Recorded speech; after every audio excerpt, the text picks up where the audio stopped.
Dans ce pays, l'église n'est pas toujours au centre du village. Et souvent, on recherche même des curés, des prêtres pour faire des messes. Tout ça pour vous dire qu'on est très satisfait, bien sûr, de ce retour. Donc, merci pour le long historique qui a montré que c'est un chemin de croix, finalement, et qu'il ne faudrait pas qu'on ait, comme ça, à répétition, beaucoup plus, sinon on va se retrouver pendant des années à sortir, pardon, passez-moi l'expression, des milliers, des centaines de milliers d'euros pour se réapproprier ce qui, finalement, appartient aux Corses. Donc, la démarche que vous avez développée démontre bien qu'il y a une difficulté énorme aujourd'hui et qu'il va falloir casser ce mécanisme-là. Je ne reviendrai pas sur ce miracle, parce que c'est un miracle finalement et la mobilisation de l'Assemblée de Corse a été quand même, je pense, déterminante dans la réussite de ce retour. Moi, je ne vais pas m'attarder sur la valeur de l'œuvre. Bon, je veux dire, tout le monde en parle là. Et puis bon, dans ce pays, notre histoire en témoigne, j'ai entendu, depuis Pascal Prat et même avant, avec la nation, on est vraiment dans quelque chose qui est profond et qui nous porte depuis toujours. Et donc, cette symbolique du retour, moi, me fait penser justement à ce retour de l'histoire. Finalement, on est vraiment dans quelque chose de vraiment très important. C'est moins anodin que ce qu'on pourrait penser. Ce n'est pas que l'histoire de la Madone de Brande, c'est l'histoire d'un peuple et de la réappropriation de son patrimoine.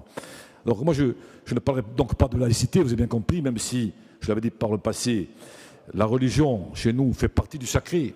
Le sacré est beaucoup plus important. Et c'est donc à ce titre-là que, je dirais, cette icône, en tous les cas, ce tableau, au milieu de tant d'autres, hein, moi je pense à celle d'Iliarage, de Dialujane, hein, il y a plein comme ça qui font référence, qui font partie, qui pour nous sont des références plus que religieuses, hein, c'est des références d'un peuple qui a été profondément chrétien et pratiquant jusqu'à peu. Quelqu'un parlait de retour avec donc, en évoquant par le passé, on a tous en mémoire, pour ceux qui s'intéressent un peu à l'histoire de la Seconde Guerre mondiale, ce qu'avait fait le Troisième Reich, on parlait comme ça, avec la spoliation dans tous les pays d'Europe, de pratiquement tous les chefs-d'œuvre, avec un certain nombre de maréchaux hitlériens qui s'en étaient appropriés. Et puis il a fallu, et c'est pas encore fini, il a fallu engager là aussi une croisade pour récupérer pays par pays, ville par ville, etc., peuple par peuple,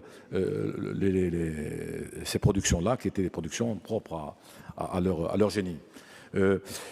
Moi, je voudrais évoquer aussi, un peu de manière brouillonne, mais c'est important parce que ça a été évoqué par le passé aussi, toutes ces archives, y compris de l'INA, par exemple, tous ces films, tous ces documents qui font référence à la Corse, qui aujourd'hui sont hors de Corse, et parfois il faut même payer des droits pour les récupérer, pour les diffuser.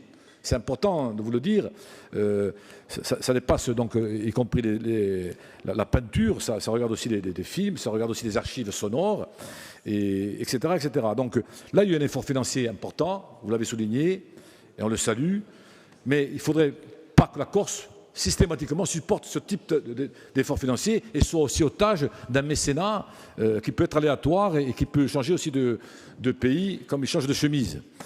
Donc, ce qui est important, c'est aujourd'hui de poser le problème de ce patrimoine matériel et immatériel qui est hors de Corse, qui est un patrimoine profondément, je dirais, symbolique et même plus que ça, qui caractérise même l'histoire de notre peuple, de sa civilisation. Et donc il va falloir qu'à un moment donné, on se pose une question, savoir comment on fait pour faire plus facilement rentrer et récupérer ce qui est à nous et rendre en fin de compte à la nation corse ce qui appartient à la nation corse.